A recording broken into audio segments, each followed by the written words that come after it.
Polytechnique, ils m'ont offert gentiment de nommer une salle en l'honneur de mon père, Laurent.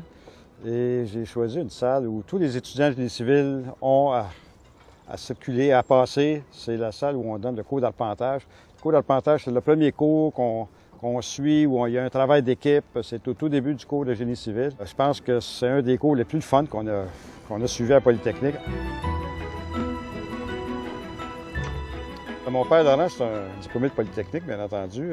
Il était président d'ailleurs de l'Association des étudiants de Polytechnique. C'est un leader. Il m'a inculqué l'importance de travailler avec des gens et non pas de faire travailler des gens pour soi. Moi, j'ai commencé à travailler pour ACAGF il y a 10 ans de ça, puis on avait encore un employé, tu t'en rappelles, c'était André, qui avait travaillé pour Laurent. Ouais. Puis lui, il me racontait l'anecdote que dans ce temps-là, parler à ses patrons, c'était un privilège que les employés n'avaient pas. Ouais. Puis un jour, Laurent Gendron était venu le voir, puis il l'avait invité à une partie de pêche. Ça avait impressionné beaucoup André. Le lendemain de sa graduation, il a parti son entreprise. Alors, à l'époque, c'était en 1948, là, c'était pas courant.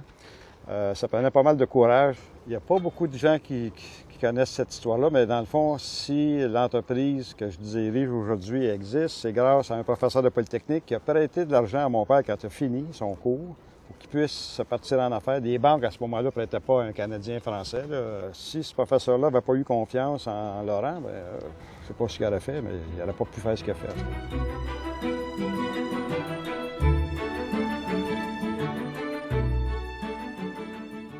J'ai toujours gardé un lien très proche avec l'école. C'est important parce que j'ai toujours considéré que l'école polytechnique, c'était un moteur de développement économique formidable pour le Québec. Et puis c'est mal connu. En fait, dans la vie des gens de tous les jours, il y a tout le temps un ingénieur qui est derrière. Puis ce qui se passe à Poly, c'est en amont de ça. Autrement dit, il y a de la recherche qui se fait. Évidemment, l'enseignement, tout le monde est au courant, mais il y a aussi beaucoup de travaux de recherche et c'est des recherches appliquées. Je pense qu'on a...